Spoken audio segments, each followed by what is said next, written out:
So guys in this video என்ன பார்க்க போகிறோம் அப்படின்னா மார்க்கெட் ஒரு ஆசியன் ரேஞ்சில் எப்படி லிக்விடிட்டி கிராப் பண்ணி எப்படி ரிவர்ஸ் மூவ் ஆகுது அப்படின்றத தான் பார்க்க போகிறோம். ஸோ இங்கே வந்து நமக்கு ஆசியன் ரேஞ்சில் லண்டன் டிபி டச் பண்ணியிருக்கு.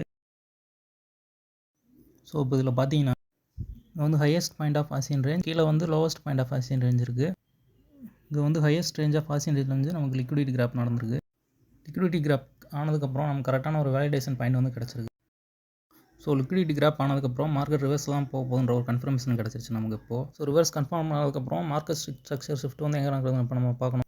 ஸோ ஒன்ஸ் இந்த மார்க்கெட் வந்து ஸ்ட்ரக்சர் பிரேக் ஆனதுக்கப்புறம் பாயிண்ட் ஆஃப் இன்ட்ரெஸ்ட் எங்கே இருக்குதுன்னு பார்த்துட்டு, for example FVG order block, breaker block, அங்கே வந்து நம்ம என்ட்ரியை வந்து ஸ்டார்ட் பண்ணலாம்.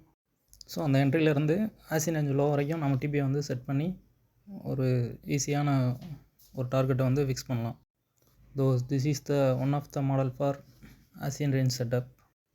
இது மாதிரி மேலே நிறையா வீடியோ ஒன்று நினச்சிங்கன்னா ஃபாலோ பண்ணிக்கோங்க @YOLOFX.